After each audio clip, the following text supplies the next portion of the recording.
get going on our 12 o'clock session. So ransomware, it's in the news, it's bad in the bad news. But how does ransomware get installed? Well, what I've heard is that it gets installed because of stolen credentials. So that's where FIDO maybe comes in. But we're really lucky to have this next session focused on how to reduce ransomware risk with Smart IAM. And unfortunately, Jim McDonald from Protiviti couldn't make it, but we're very lucky that we have Jeff Stedman with us to give us this presentation. Take it away.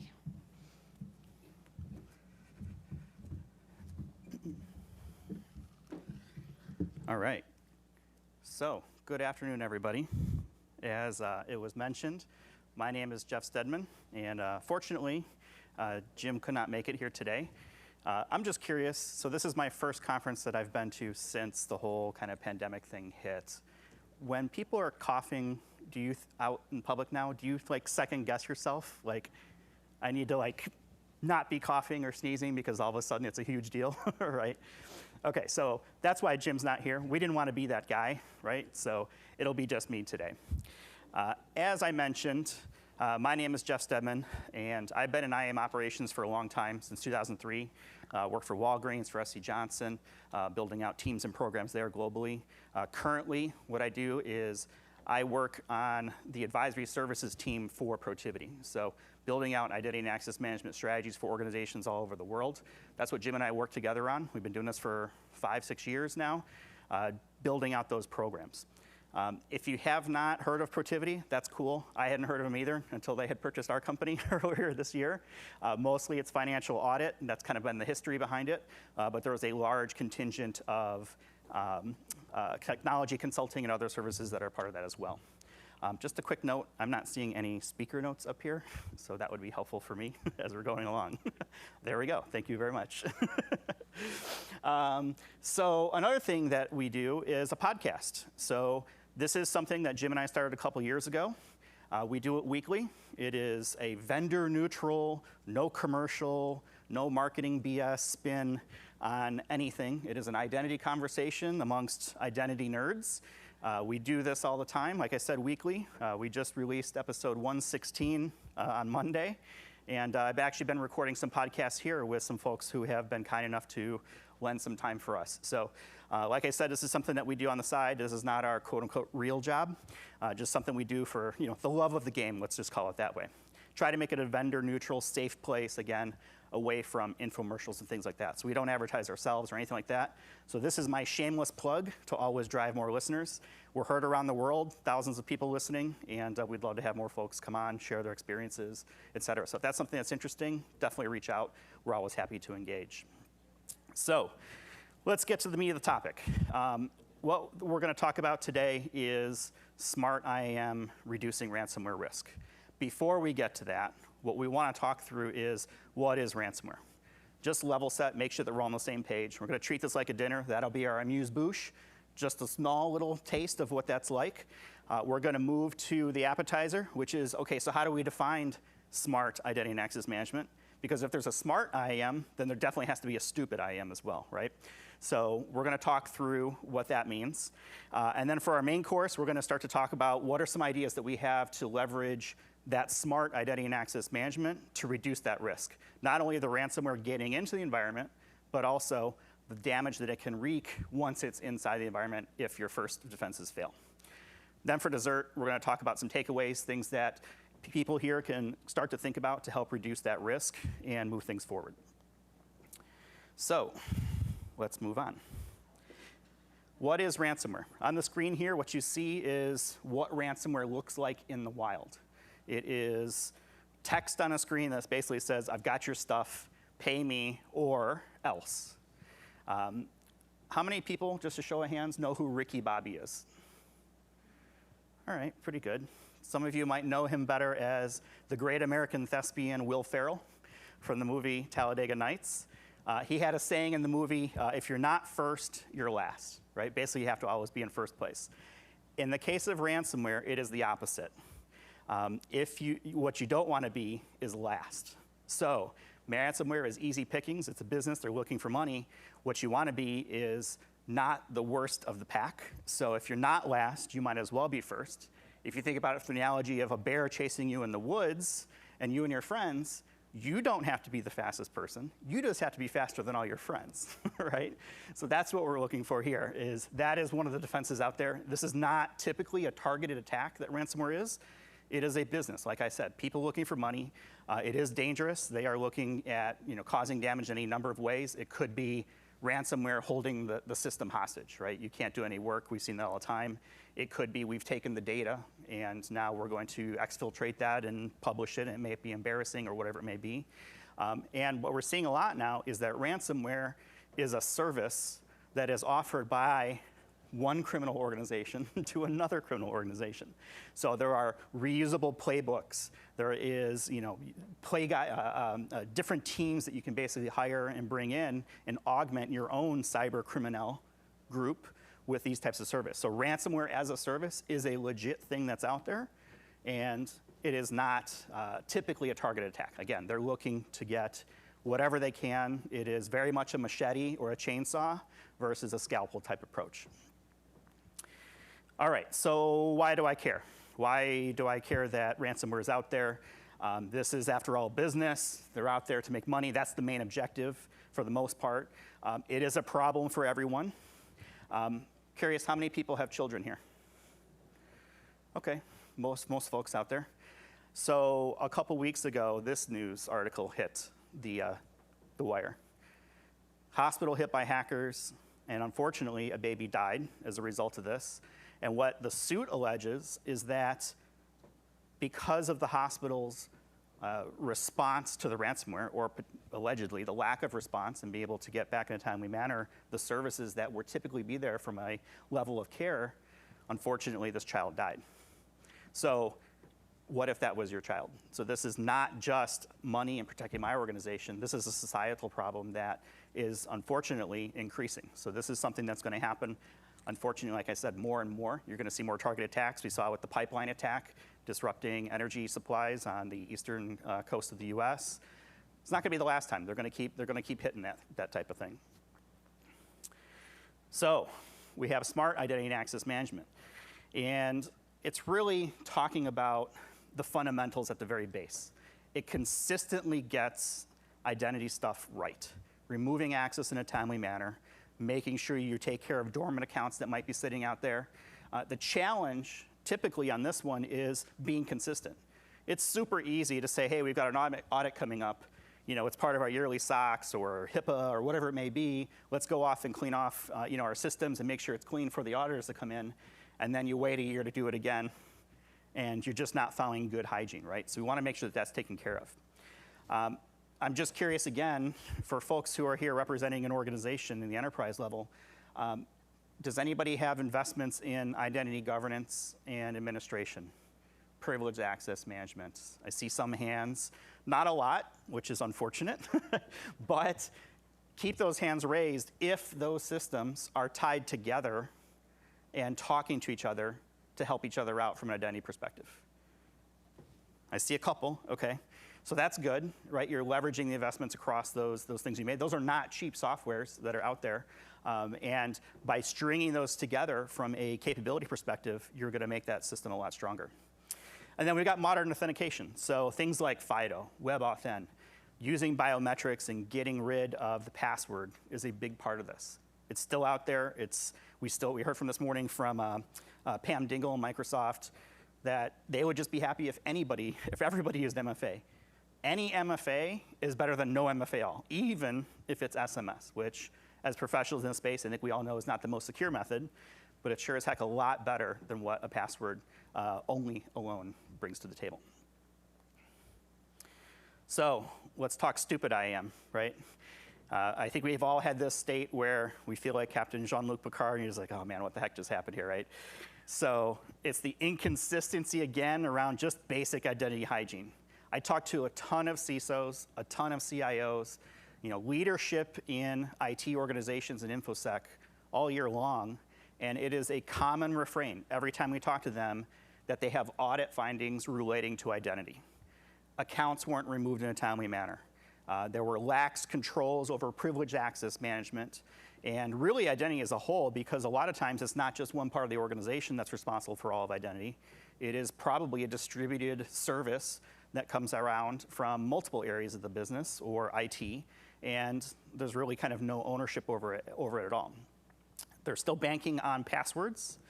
So rather than addressing the root of the problem, which is the password, hey, let's change it more often. That'll solve our problems. Or hey, let's make it stronger because that'll help our problems. That certainly won't lead to people reusing passwords or not being able to remember their password for whatever reason and then having to go through some sort of recovery process. So I want to point out here, though, is that stupid IAM is generally not a choice. This is not something that a CISO or a CIO woke up and said, you know what, forget this IAM thing, we'll just go the dumb route and we'll worry about it later. That doesn't happen. It is a disease, and it has multiple symptoms, and what it does is it weakens the organization's identity immune system. I don't know a single person out there in a leadership position over IT that doesn't want to have this done. The reality of the situation is funding is limited, resources are limited, time, whatever that looks like. Even just the desire to change is a problem. If it was easy, I wouldn't be standing up here, probably wouldn't be in this room, whatever it may be, because it would just be getting done. That's not the case. Identity is hard, and I think we're all proof of that.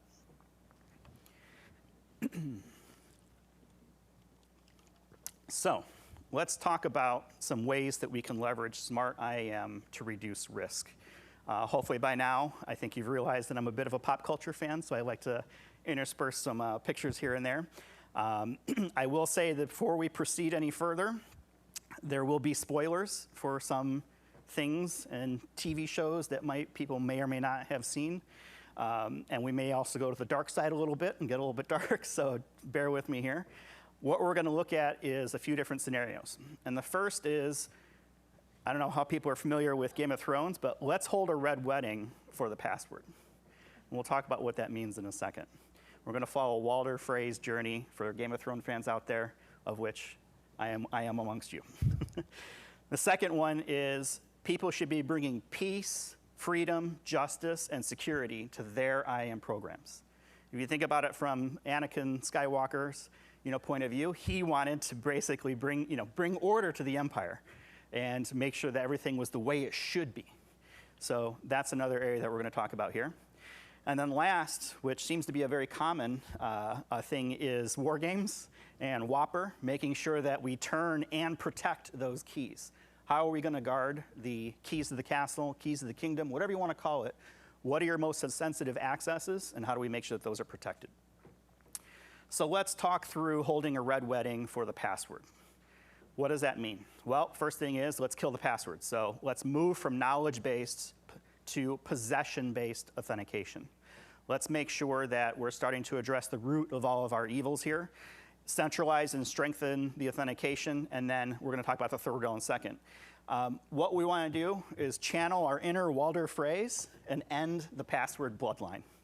Sounds harsh, but I think that's where we need to be, is let's get rid of it. Password, all the bad things they bring, credential stuffing, brute force, password reuse, all that stuff, let's get rid of it. When we talk about modernizing and centralizing authentication, what we're talking about there is really leveraging best-in-class tools from an identity perspective to have a best-in-class experience for authentication. Strong, modern, usable by the people who are taking advantage of these services. They will find a way around this if it's not usable. We heard that this morning. I think it was Roger who was talking about that. The third rail is important because this is the unhappy path. What happens if your possession-based authentication, your phone, your key, token, whatever it is, you lose it? It's going to happen, right? People are human. They're going to forget it. Their dog ate it. Whatever it may be, something's going to happen to it. So there are typically processes for recovery. What you want to do is make sure that those processes for recovery are rock solid. That is the way that is most likely going to get exploited after you go down this path of putting in possession-based authentication. They're going to look for ways to take advantage of the way that someone can say, hey, I lost my token, let me call into the help desk, help desk does a poor job of validating caller identity because maybe they don't have the tools or they rely on some sort of tribal knowledge. Well, I know Pam, and she sits in this desk on this floor, so I'm good. Not good enough. There needs to be a better way to do that, and this is something that a lot of organizations, they do struggle with that particular fact. So there's not an answer either for everything. So this is something that you need to be aware of the issue and think what is the least trade-off from a security perspective to be able to address that fact. And just to cap it all off here, I won't say poor Walter because he was not a good dude, but when it came to the Red Wedding and trying to end that bloodline, he forgot about Arya Stark. And that didn't work out for him a few seasons later, for him or his sons. So think about that from a third rail perspective. The next, bringing peace, freedom, justice, and security to your IAM empire. This is really that order and discipline, the governance. That's what we're talking about here. You need to know who has access to what to be able to mount a defense. You cannot protect things if you don't know about it. Having the inventory of who has access. Take those investments that you've made in technology. If you haven't made the investments, consider it. This is where the industry is going. You need to be able to do these types of things. Put those robots, droids, whatever it is, to work and let them work for you. Automate as much as you can, as much as makes sense. Now what you're not hearing is, go automate everything out there in the world. You automate the stuff that makes sense. Use it to collect identities, collect accounts, entitlements, match up the two, and build that intelligence to know that, oh, I'm Jeff and I have access to these applications, and if I leave the organization or I transfer within the organization, I know what needs to change to be able to protect the environment and protect the business data, the applications, whatever it may be. You want to use that data as well to make sure that you're proactive about detecting any potential identity threats that might be out there. I asked earlier for the folks who had leveraged some sort of identity technology, were they working together? If you have privilege access management and an identity governance solution, I'll just throw products out there, just not as an endorsement, but SailPoint and CyberArk, those are kind of the two biggest ones out there. Are they talking to each other? Are you leveraging the data from those two systems and then pushing that into maybe a SIM? A lot of times what happens is all these logs go into a SIM, and this is my experience as well. They go in there and then they sit, no one kind of looks at it or figures it out until it's too late. So how do you become more proactive and try to address where those threats might be?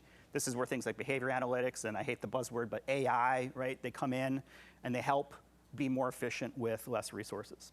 So taking advantage of that is where you want to be. So the last one here is turn and protect your keys. You want to make sure that you're managing all your non-carbon-based life forms in the environment. Zero trust is the current information security du jour. It's certainly come on this last year or so as kind of like the security strategy of choice. And it's for good reason, right? It is an approach. It is not one technology, though. It is an approach. And I think that's the one thing that everyone needs to be aware of, is that it is a combination of different security services, technologies, processes that combine together to get you where you need to be. And I think while our mindsets have shifted and say, yeah, zero trust sounds great, let's do it, let's go out there and grab it, the authentication methods that are being leveraged in today's normal enterprises have not caught up to that. I still see internal networks that can talk to any internal network. Hey, once you're on the network, you can go anywhere you want. Or VPNs that are any. Once you're connected to VPN, you can go anywhere you want. So there's a lot of room there for lateral movement. If an attacker gets a foothold, they can go left, right, up, and down as needed, and there's really no logical blocks to kind of help prevent with that.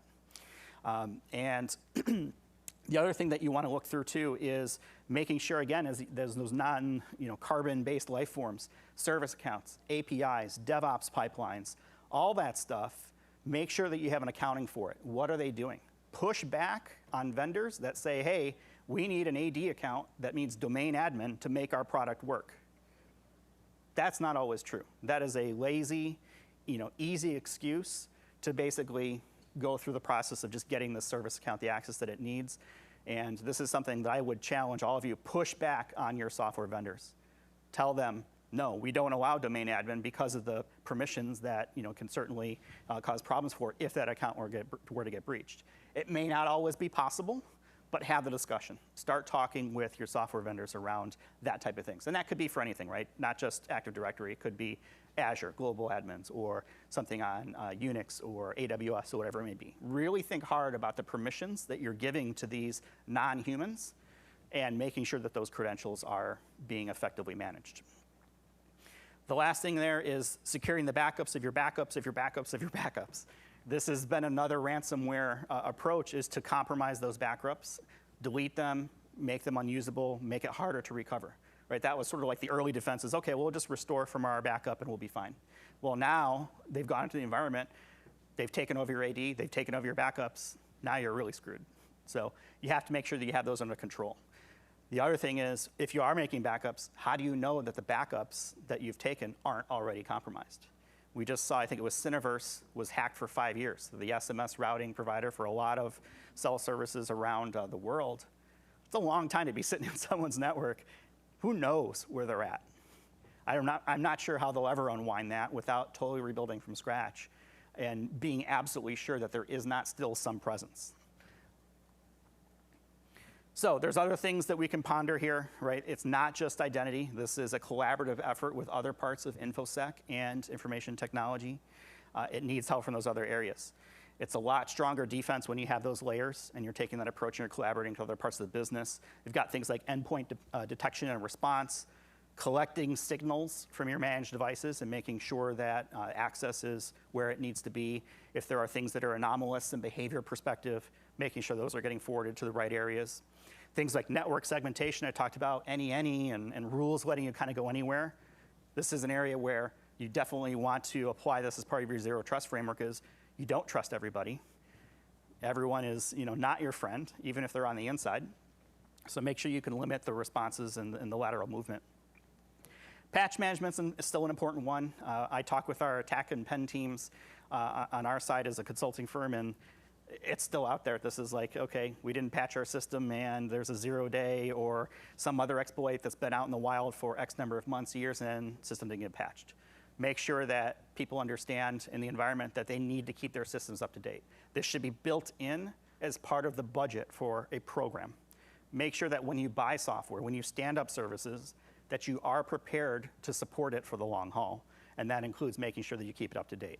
Lean on vendors to make sure that they're providing the appropriate support for the software and services that they're providing as well. And then vulnerability scanning. Obviously, this is something that attackers are already probably doing to you, whether you know it or not. It's a race as to who finds it first. If you can find it first, you're in a much better position to be able to mitigate that potential avenue for an attack.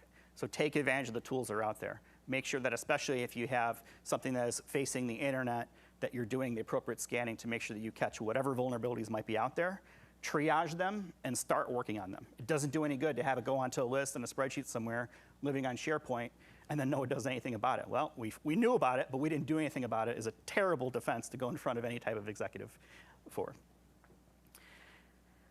We'll wrap up here with this final slide. Fight every IAM battle, everywhere, always. MFA everyone, always. Any MFA is better than no MFA at all. Again, and I'll pick on SMS. Even if it's SMS, it's still better than just a password. Password alone is not good enough. You want to educate your users. We heard that this morning as well. Make sure they know what to look for. It doesn't do any good if you put MFA in place and then they just approve every prompt that comes on their phone. I mean, it sounds silly to us. We get it. We're in the space. There are people out there that don't understand this stuff. And this is why it's important to not only educate, but to keep educating, keep it going. A lot of organizations, they'll do a security training once a year, and then that's it. So there's an entire year with no reinforcement, nothing that goes along that says, here what you need to be aware of, what should be looking for. Don't just blindly click approve on everything that you see. Question it. Was it you logging in? I mean, I get bugged on my Authenticator app. There's an approval coming in. Oh, I don't remember. Is that me? Is it one of my devices, trying to ping Exchange or whatever to try and get in? I don't know. So if I'm not sure what it is, I'm trained to hit deny. I'll let something break, which is a terrible user experience if you think about it, before I put myself in a position of allowing access to it. And that might be the case for some of the folks out there that might have multiple devices, for example. Define and inventory your privilege access. Make sure you know where your privilege access is, your keys to the kingdom. These are the things that people want, whether it's administrator access, domain admin, global admin, administrator access within a specific app that might be sensitive to the organization, things like that. Remove standing admin privileges, making sure that everyone's heard of, I think, least privilege. Zero privilege is a better version of that. Least privilege is making sure that only have the right access that's needed. Take it a step further and say only the right access when it's needed at the right time. It's a lot easier to protect things if people just don't have the standing privileges day in, day out.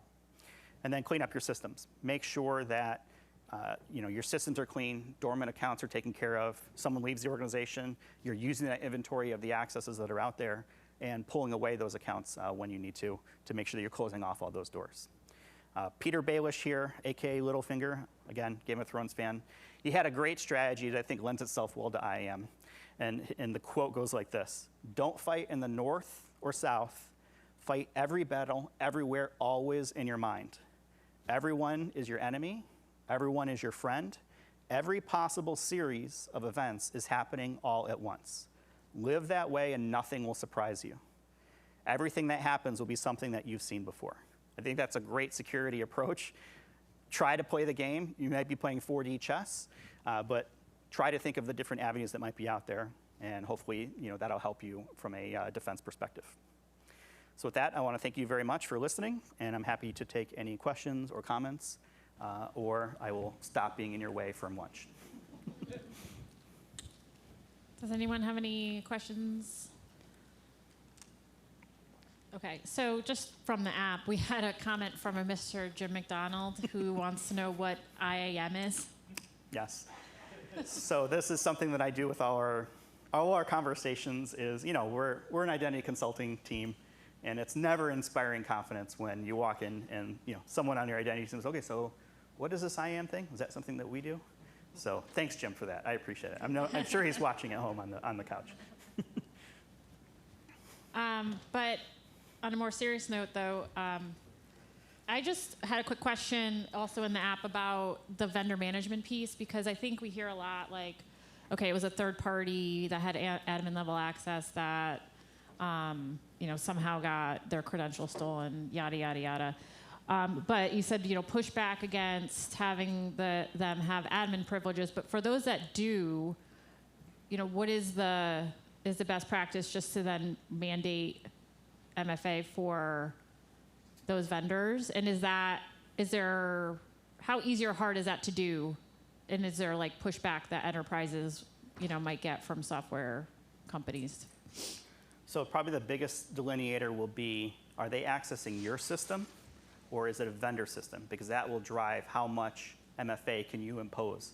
You should be MFAing everyone you can, but if the vendor is accessing their own systems, you might be limited contractually, legally, whatever it may be. I think the first thing you want to do is, is it a system that you own? If it is, then yeah, you can certainly say you must use MFA to access whatever it is. You also want to make sure that you inventory who those people are, because a lot of organizations do a really great job at tracking their employees. And frankly, they just suck when it comes to non-employees. They don't keep track of contractors, vendors, whatever it may be. They may rely on an MSP, for example, to do all of their IT. And they don't really care how it gets done because they're just paying for a service to get it done. You don't know who actually has access to your environment in that scenario, for example. So I think it's a couple of things there. Hopefully that helps address the question. It does. Thank you so much. Any other questions before we? All right. Thank you very so much. much, Jeff. Thank you.